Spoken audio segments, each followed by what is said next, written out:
Hello, I'm Kevin Millington with the Empire State Aerosciences Museum. I'm happy to be here. It's Saturday, December 7th at the museum in Glenville, New York, to continue our history program, an education program. We have a very special guest today, two guests. Eugene Wright. Welcome, Gene. Sure. Gene was a pioneer in the United States' ballistic missile program and did extensive work at the Malta Rocket Test Station as well as the Huntsville Test Station in Alabama. And Mike Takeda, and Mike's one of our best volunteers here at the museum and contributes regularly to our library, our extensive library and research program. But Gene, why don't you tell us a little bit about yourself? When and where were you born? I was born in Scotia, New York. Actually, my mother was a Nebraska girl who moved to the east and had her first child in the hospital and didn't like the experience, so I was born literally in Scotia, New York, the bedroom that I can see today. Oh. When were you born? 1921, January 10th. Oh, okay. And your wife was from Nebraska? My mother. Or your mother? Okay. Mother. All right. I lived in Nebraska myself. Good for you. I went to graduate school in Omaha. Omaha. But yeah, quite a few. No, Lincoln is a little bit to the west. Yeah, the capital. Now, how did you, Gene? Did you? I know you studied rocket science, and where did you go to college? I went to the University of New Hampshire. I hate to let you down, and got a degree in electrical engineering. And rocketry was not a big thing at that point in my life. But I did work for GE for about 30 years as an electrical engineer. And that's where I encountered the assignments at Malta. Okay. You went to college approximately 1940? 43. Oh, okay. All right. We just had our 70th reunion. Congratulations. And 11 people showed up. Yeah. It was the largest incoming freshman class, something over 800 in the history of the university. But for finding 11 people still standing and having lunch was a joy. Gene, how did you become interested in rocketry or involved in the rocket program? I was assigned jobs, and as I say, I worked as an electrical engineer. I worked on various systems in GE Ordnance Department. And when Dr. Porter was assigned the rocket work that GE did, and that was coincident with the money that funded Malta, and we did that. Who was Dr. Porter? Dick Porter, more familiarly, was a young engineer from Kansas, and a very brilliant fellow who was picked by the government. Use that loosely because it was kind of a secret organization. But he actually was assigned to go to Peenemünde and put the hand on people that were in the rocket business, like von Braun's group. Werner von Braun, the great German scientist. He gathered those people together, and the effort evolved, and they located this early German group in White Sands, the test area that they developed at White Sands. The White Sands is in New Mexico. Yes. And it was a ballistic missile and nuclear weapon test test Well, area, right. The Malta test station was really a result of the fact that the Army Ordnance Department assigned GE the assignment of creating our own feeling of Pina Mundi to investigate and make rockets in this country. When did you begin working with General Electric? I started probably in 1940. I'm not sure. 44? No. 47? I know I was aboard in 47 and working on other projects than the Malta project. Well, I recall from history, the 1950s were an enormous leap in technology, especially for the ballistic missile program that the United States Air Force led. And I know that before we began here, you worked for General Bernard Shriver, who was one of the fathers of the ballistic missile program, and brought on an incredible amount of technology and organized the development of the ballistic missile program, which was so complicated and in many ways more complicated than the Manhattan Project, with the propulsion, fuel, navigation. And what I didn't know until Mike and Jack Keene let me know was that the Malta test station in the town of Malta in Saratoga County was one of the really premier test centers. And tell us about that, where it was located. And it's located in Luther Forest, and that is a story in itself, in that the Luther family, I think 3 generations at this point, had purchased land and acquired it, contiguous properties, and primarily for raising trees. It would feed the pulp in the pulp mills in Mechanicsville. Oh, right, yeah. And they had a jarring jolt at one point. It was about the time that the Army took over the property which made the Malta test station. That they'd changed from, I'm talking the paper business in Mechanicsville, changed from softwood to hardwood pulp.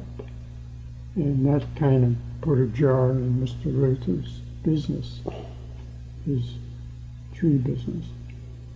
But he ended up owning a tremendous amount of land, still does, in Saratoga County. And the Army saw this vacancy. There were no people, just forest, and said that's where we'll have a test site, because we can fire rockets and the hazards of having chemicals and explosive possibilities. When did you begin working there? I think my first assignments were like 1948, 49. No. The very first, let me get my crib sheet out. And Mike, you worked there too, did you? I was there for about 18 years. When did you work there? I started Valentine's Day, 1956. Oh, okay. Yeah, I'd still be there if I was able. Well, Gene, tell me about the significance of the Malta Test Center. I mean, I grew up here in the area in Troy, and I never even knew of its existence. It was a classified operation, and at times when we had the rockets firing, well, everybody knew we were there. But ordinarily, it was just a GE operation that was hush-hush and in the woods. And I might describe that, oh yeah, my crib sheet says that the Army started the broke ground in 1945. Okay, right after World War II. Yep, and I was still in San Francisco working for the Navy. And I didn't get on scene probably until, as I said, 48, 49. And I joined Dr. Porter and his group, which was getting larger and larger. Okay. Gene, I know it was not a launch site like Cape Canaveral or Vandenberg Air Force Base, but you developed rocket testing the propulsion, rocket engines, Right. developing them. We have a picture here of Firing. and this is from the a test at the Malta. Yep. Test site? Michael took that picture. Oh, really? Yes. That's one of mine, yep. When did you take this, Mike?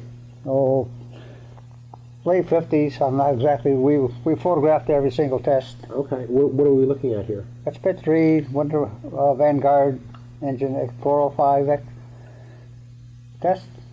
Now, the Vanguard was a intermediate range. No, ballistic it was missile, the or- first stage for that Vanguard, Okay. for that missile. We have also here a beautiful model of a Yeah, that, Vanguard. it was a wonderful place to work. I loved every minute of it. Every day was a challenge.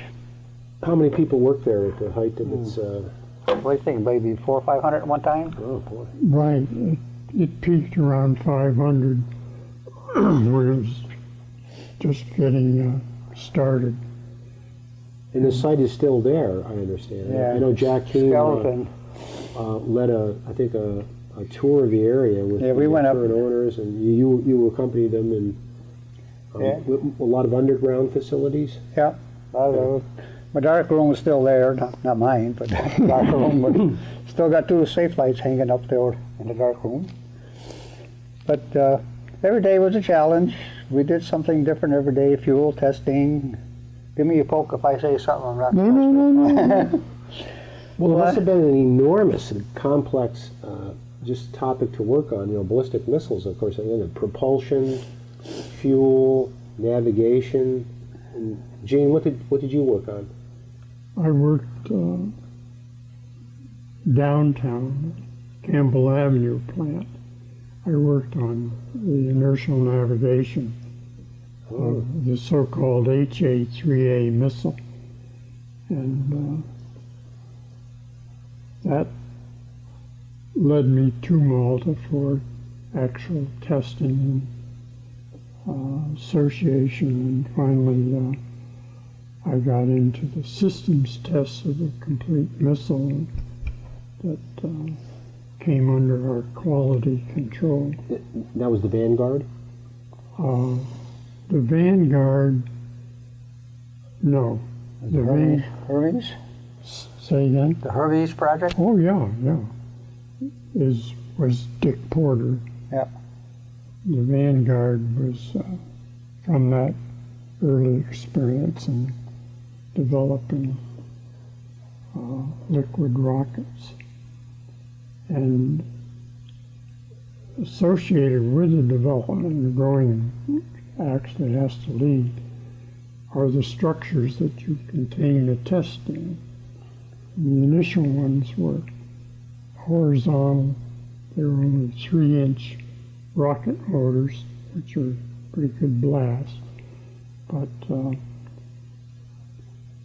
the exhaust would be horizontal, the fuel cell would be ahead, and the operator would be behind thick glass plate, but he's almost within his arm's reach of the mechanism that's firing.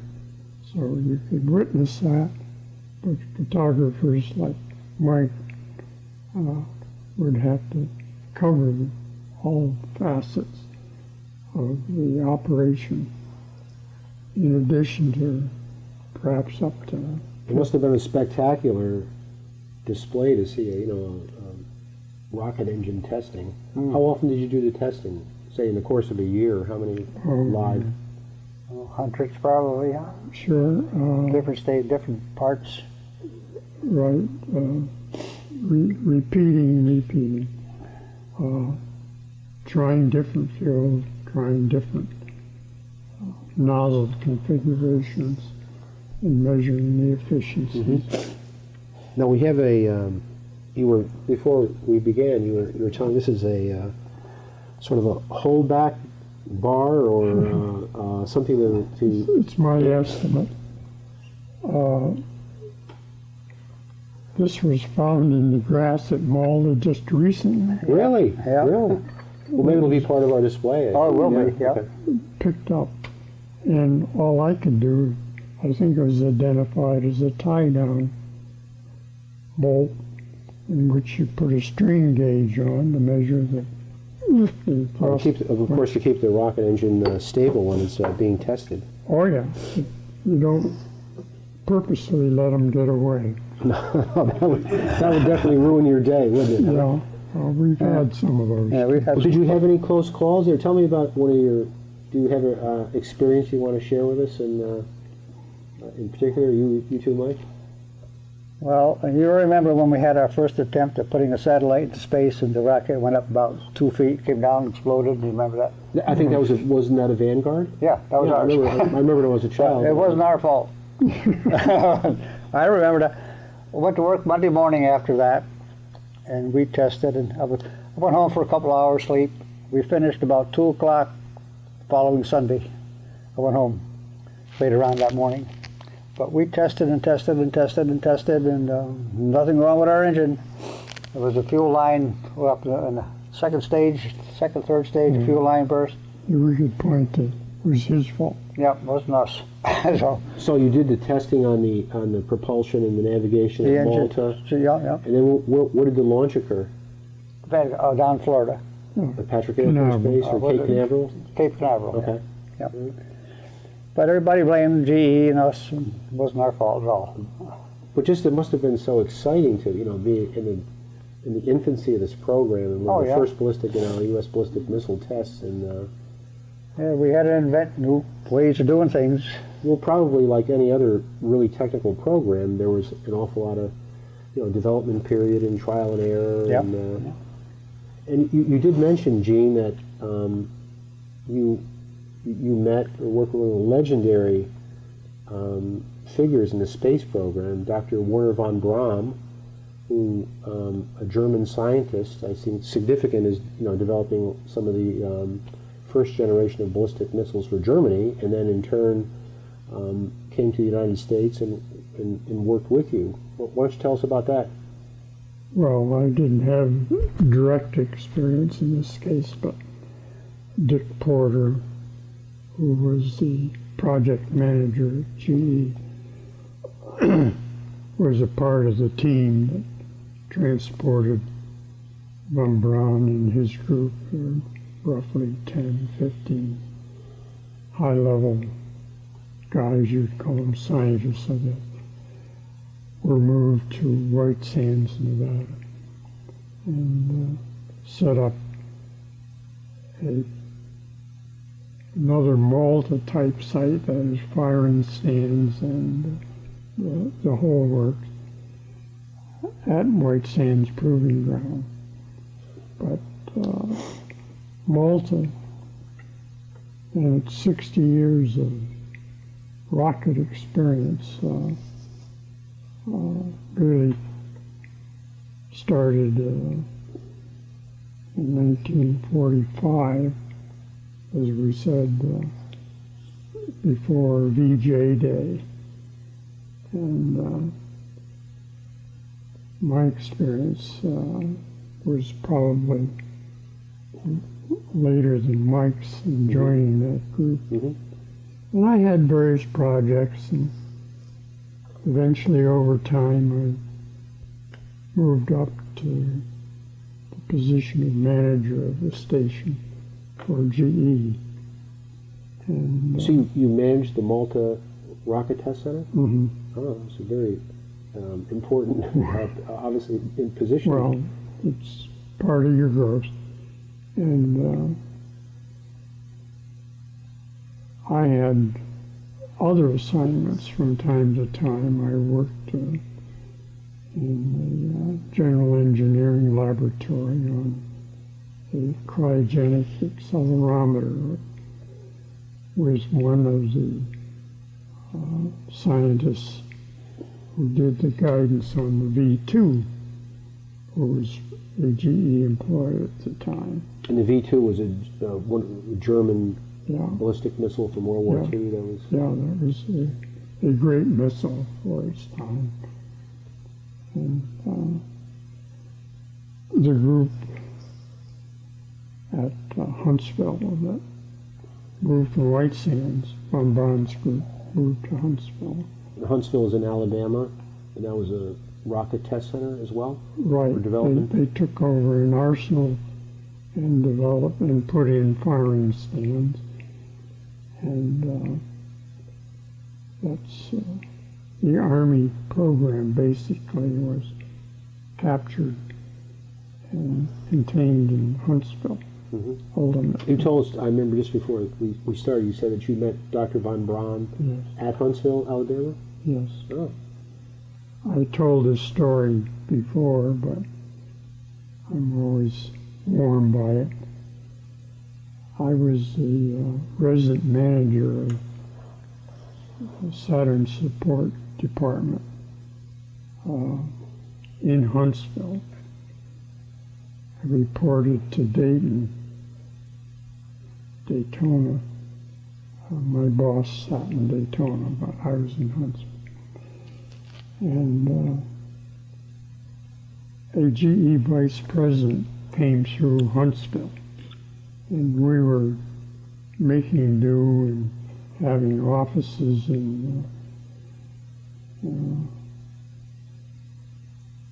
motels and whatever we could get placed. And I had put in for a building to contain the GE people that I had hired from GE engineers to move to Huntsville to support von Braun in the engineering that put the Saturn program on. Well, tell me about the Saturn. Was that a rock? Was it a type of rocket or a whole ballistic missile? That was the rocket that took us to the moon. It was and orbited the moon, and that hatched from essentially von Braun direction. Back to my story, though. So the GE vice president was visiting us in the very early days, and I had written an appropriation to put a GE building, a building that we'd have a monogram on.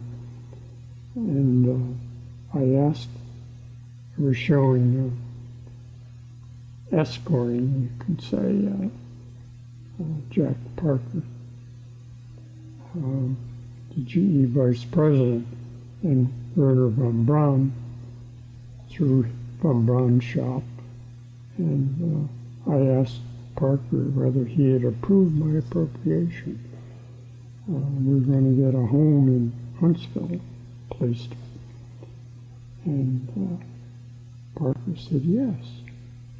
And von Braun turned around to me and grabbed me, lifted me in the air like I was a hero. Well, you certainly traveled with high company. I mean, Werner von Braun and the vice president of General Electric. I'm bragging there. Well, you're very modest, but you could managed say to. von Braun and I were like that. You're very modest. He lifted me off the ground. But he ran a turnverein for his people. This wasn't generally known, but they were great exercise, good shape. Well, I have lots of stories of Huntsville, but on Malta, back in the forest and getting Ed on board Pit 1, horizontal pit. And that was a propulsion test, rocket propulsion Right, test? was the area? first one Okay. that was installed and operated. Could have a New York, what is it, purple and yellow sign on it as the first industrial rocket engines site in the United States. And that's at Pit 1, Malta, as a historic marker. Boy, that's a real Yeah, there's real market there's history. You know, the site we're on right now, the Empire State Aeroscience Museum, from 1945 and to 1965 was the General Electric's Flight Test Center. So, boy, you know, just a heritage of between that and the Malta Rocket Test Center. This area was I think unknown to most people. Was such a center of development in such a evolving period of technology, the 40s, 50s. It was noisy, though. At times, you guys out here at the airport ran the first jets on test, and I'm sure the neighbors knew it. Yeah, we used to shoot ice balls with the jet engine. What jets were they testing then? It's one of the helicopter jets, I think, with the T-58. Okay. And they'd shoot ice balls into it, and we'd get the high-speed cameras rolling. In That lieu was of birds, huh? No birds. When did you conclude your career at the Malta Test Center? Well, again, from my crib sheet, GE was the operator. They operated the Malta station for U.S. Army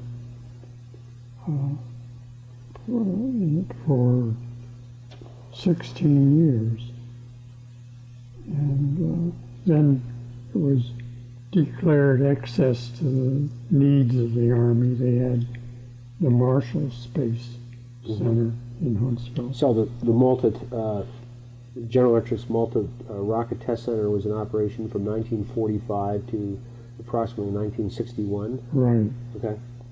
And at that point, I had some responsibility to keep the place occupied, which were, and we got a number of projects, not necessarily a whole rocket, but we did had developed a pretty fine business in using actually a Vanguard engine on a gimbal system to test, as you would a blowtorch, to test ablative products that were sampled for reentry, orbiting pieces. That is, when they re-enter the Earth's atmosphere, they were looking for materials that could sustain the temperature. Oh, sure.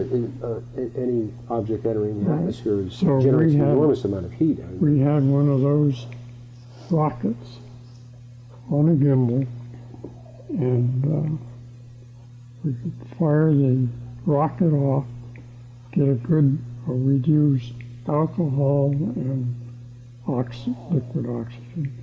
We get a clear flame that way, steam, and get the rocket fired, swing it onto the model like a blowtorch or whatever they prescribed as reproducing the impact or the re-entry friction.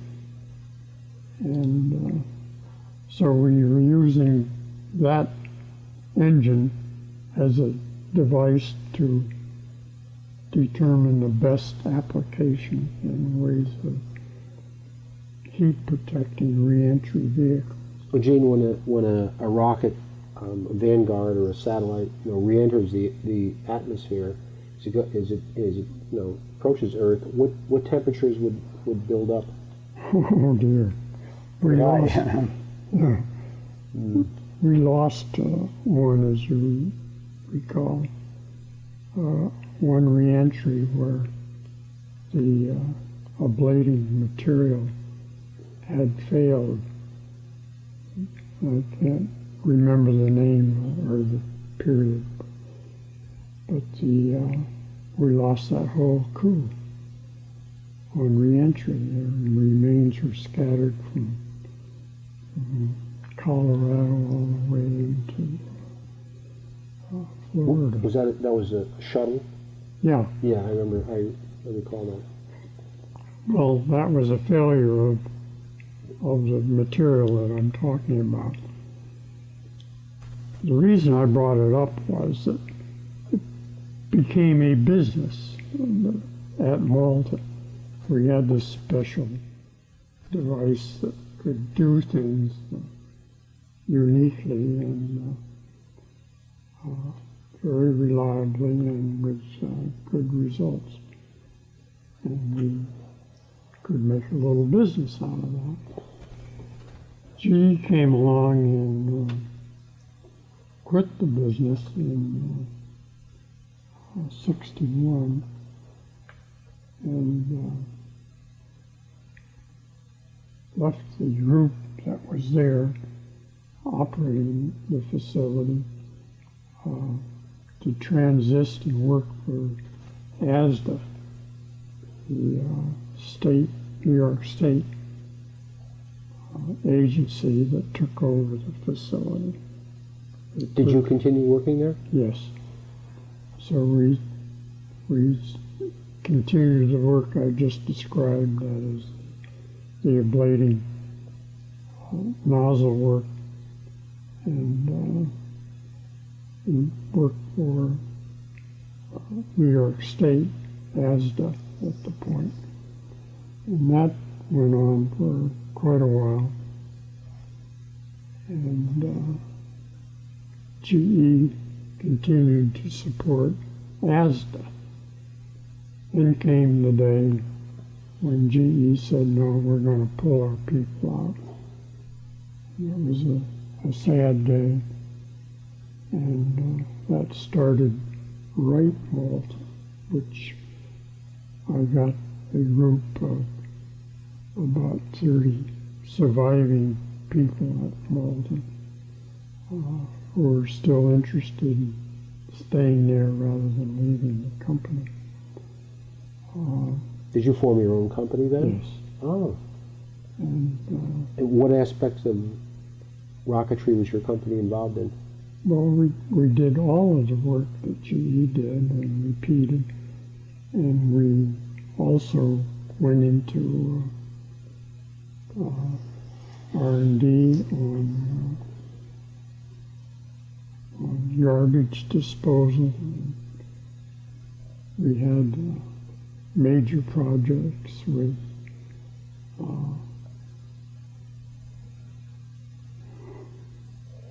forget the name of the agencies in the government, but it was in mining. And we tried various things, but we did have a steady customer in the ablating material until President Nixon had to get all his money redirected in Cambodia, and he cut that off and left us. That was around approximately 1968 to 70, that era? Yes. Okay. Yeah. Mike, did you continue working there? Oh yeah, I was there all that time.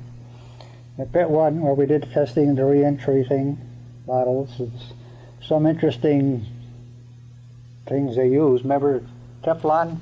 Mm-hmm. Put the Teflon into the rocket engine and just sort of disappeared. Copper burned green. Yeah. Those are the only two tests I remember. Ah. Except the one that almost killed me, but we won't talk about that. So it was a wonderful place to be. Every day something different. A lot of the tests were so dangerous that would let me and the other photographers in during testing. We had to be in the up back in the photo lab and had to tell the operators which switch to flip to turn the cameras on.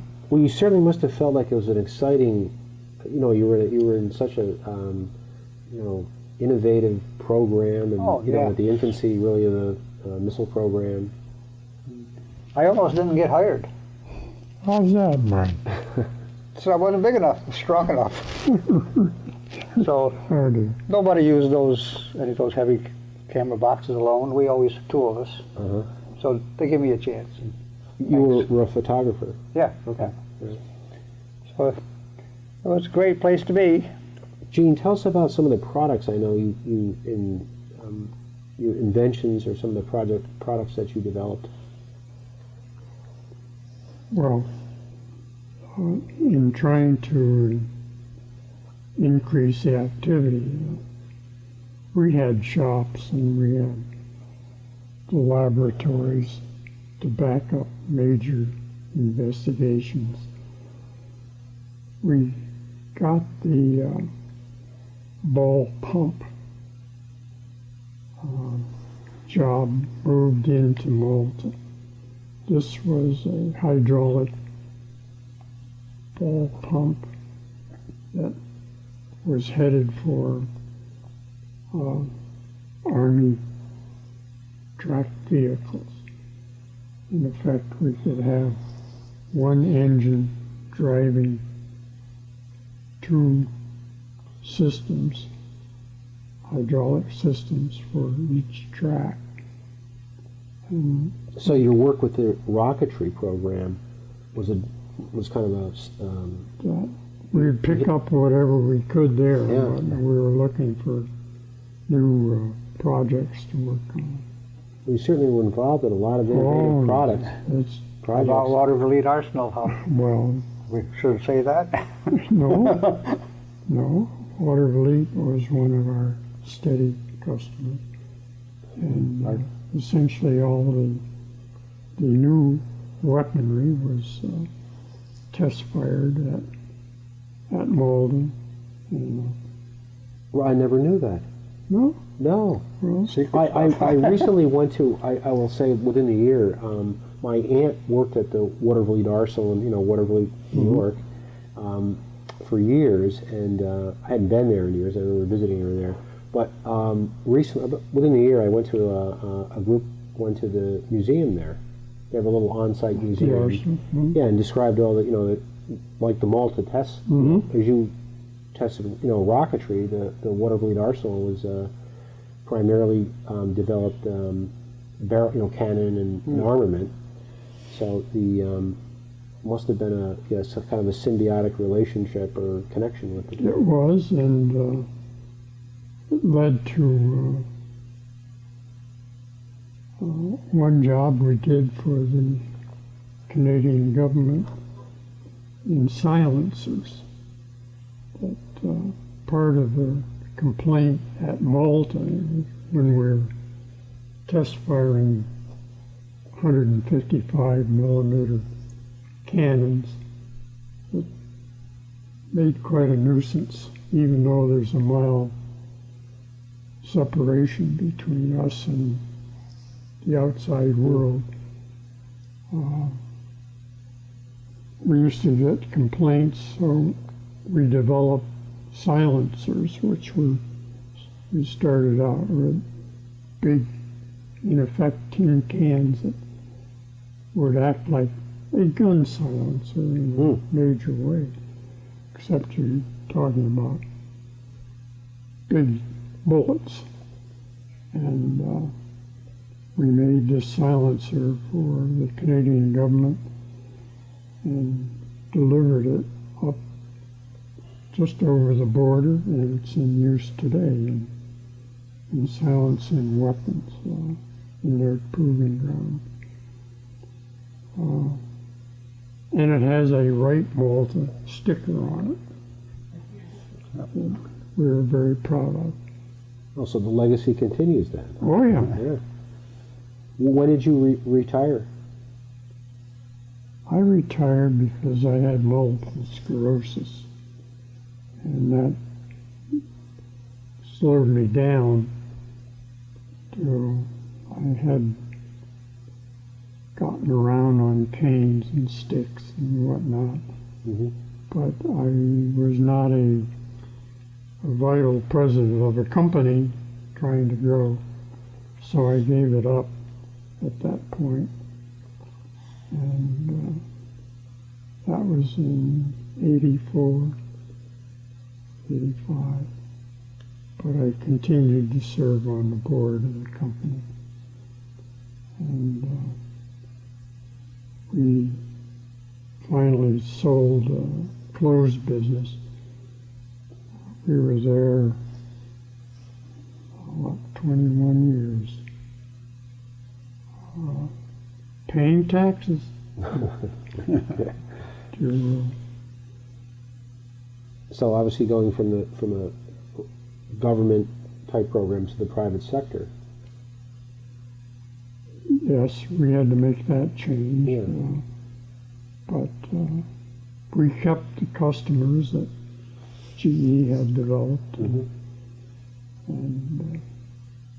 we had loyal people that worked through this. Gene, in addition to Mike, tell us about some of your colleagues you remember the most or want to mention.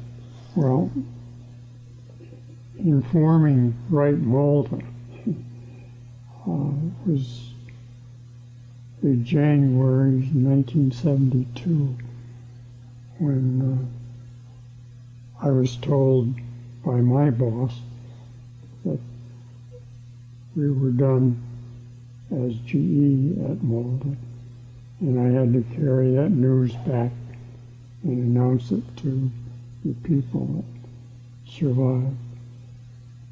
And shortly after I said, "Ryan, if you're interested and willing, I'll form a company and try to keep this thing going." And we thought we had, or we did have, something up to 30 people that were still interested. That is, they didn't move back into the main plant or stay with GE. And we had work for about 15. So there was some close shaving going on in founding the company. But literally it was a matter that we, to found the company, was passing the hat to get the state required. Just to give you an example, the state required us to qualify by having $100,000 in the bank. And this is like a week or a weekend that you mean it. So it's passing the hat, and these employees coughed up about $85,000. And I took it back to the state. Is that enough? Yes. They let us off with a cash balance of And this thus allowed you to create your company? To form the company, Yes. Which we did, and we're very happy. We sold stock to these people and made contributions. And when we quit in 05, yeah. When I say we quit, we went out of business in 05 in filings. We had appreciated stock something like 15 times. So there was some money. Quite a successful company then. It was considered a success by those people that had faith in. Well, actually, it sounds like all the projects you've Listen, been involved with, you're very modest, if I can say, Well- have been tremendous success. Well, if there was one experience you could share with us, or a couple, from your career, would like to hear them. a particular project you worked on, or an event, or a colleague you worked with? I don't know. I need to hash this, but I'm missing Todd Butler. I'll use that name. Who was a major contributor and idea person when we formed the company. He had been with me many years and had been at Malta almost since the first spade. And he was a younger person, and made him manager of marketing. And he sat on the board, and Todd is not doing too well today. I am 92, I'll be 93 next month. Congratulations. So these people that mean a lot to me have dropped down. And I'm sorry Todd isn't here today, because he can tell you. Does he live in this area? Oh yes, oh yes. Do you still live in Scotia, Gene? No, I live in West Hill in Schenectady. Oh, okay. Yeah. And, which is another story, but not one that number of engineers lived in the same community I did, who worked at Malta. Gene, you know that we're, with under Mike and Jack Keene's leadership, we're developing an exhibit, which is, here at the museum, to interpret, the history and the heritage of such a significant facility that you essentially ran. That again, many people I don't think were even aware of its existence. Yet it was so significant to the, really to the national rocket program, the ballistic missile program of the United States, and we greatly appreciate your contributions to. What a tremendous exhibit it would be. I know that Jack and Mike are developing the exhibit, and I hope when it's done, I hope you and your family and friends will come back and join us again to unveil the exhibit. We're proud of Michael and his connection here. We're very proud of Mike too, and Jack, who lead our research and library team. Well, Gene, you have a poem you wrote about the Malta. Why don't you read it? I don't know, let Michael look it over. Malta Spring, I know where wild asparagus grows, and if the first tender spear is up, I'll look for morels in another secret place not yet found by others. The was that morels? Morels? Morels.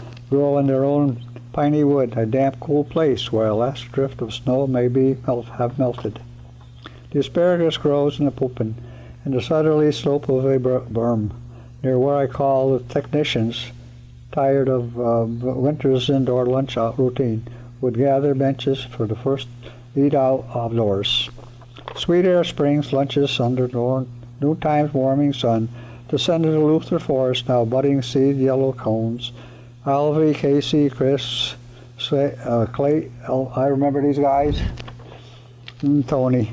A long ago name recall mixed with this vernal harvest. Alvy older. Casey, Elmer Finger. Gee, I don't have Elmer. Well, you're very talented No. poet as well. Luther Forest is now, I know, and where is being developed is kind of a high technology. So it continues this research and development theme that you started. Whenever we go up there, they sort of challenge us. Last time I was photographing everything, I had the tripod, and I was right at the beginning. Here comes a guy jogging down. I didn't know what I was doing. I said, I used to work here, now we're doing this for the museum. So, okay. So they challenge us every time, but we got permission just to go. Good. But I want to thank you for coming.